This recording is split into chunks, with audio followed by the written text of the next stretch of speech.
What's up, guys? It's Frankie Finn. We get some beautiful sky action. For those of you guys who don't know me already, I'm the author of the book Beyond the Agency Box.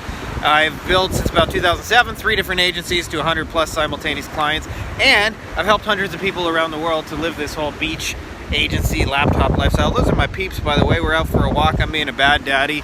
I'm recording a couple of videos for you guys because I love you guys. And I want to talk to you guys today about something that is the first date and how it works and why you do it and the whole magic of that. So let's get into it.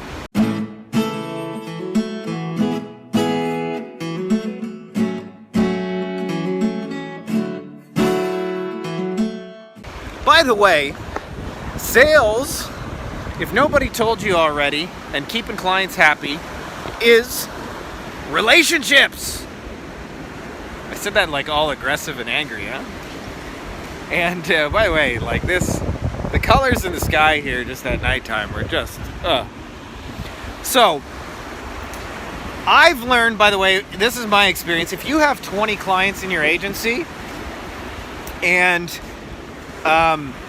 you got 2 bad ones, when you go to sleep at nighttime, you're going to be stressing about the 2 bad ones who are making your life miserable, and you're going to be thinking about trying to keep them happy. And it's way easier, by the way, instead of trying to figure out how to keep those 2 asshole clients happy, is just to not take them on in the first place. And the way you do that, by the way, is called the first date. Now, the first date just also happens to be easier to sell, especially if you don't have an abundance of, case studies and proof, and they can't talk to 25 clients. If you're brand new and starting out, and a first date works in the simple structure of like, what is the smallest version of your thing that they could experience? So ideally, you want to structure your first date using the resources that that business already has. So I'm big on using their customer list, because customer lists work way faster. Just like imagine you work for a restaurant, you're trying to generate them business. What's going to be harder?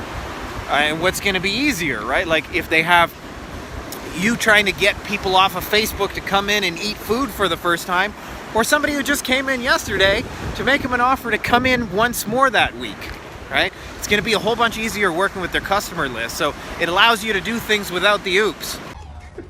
Oops. Oops. What does that mean? What do you mean? No, I got it. Some jerk didn't put. I know what got it, though. I mean when I say oops. What do you mean saying oops there?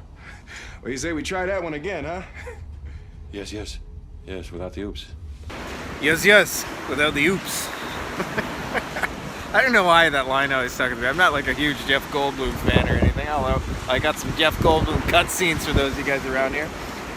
So the first date, by the way, just happens to be easier to sell, but the big reason to do it is actually more for you than for the clients. Yeah, like you'll have an easier time. Like if your SEO packages work with me for a year and I'll hopefully get you ranked, that's going to be really fucking hard to sell if you don't have a lot of proof and testimonials. It's hard to say yes to offer in general. But if your offer is just, hey, let me give you, I noticed this one keyword would move the needle for you. Let's just try 30 days. I'll get you ranked for this one keyword. And if you like it, we can do more. And if you don't, you won't hurt my feelings on day 31 if you go somewhere else.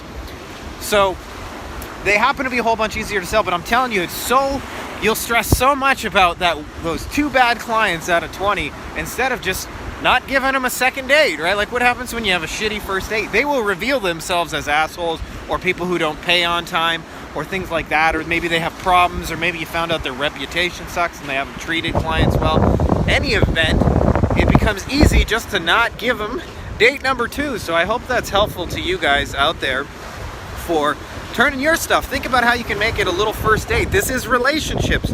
You wouldn't walk up to a stranger in a bar and say, marry me. So why would you say, work with me for 12 months on my SEO package? You would say, hey, how about let's go for coffee and have an hour together. I know a nice little place. I think it would be really cool. So invite them to a nice little place. Don't invite them to marriage right out of the gate. So that's all I got for you guys in this video. If you're not already subscribed, make sure to subscribe. May the force be with you.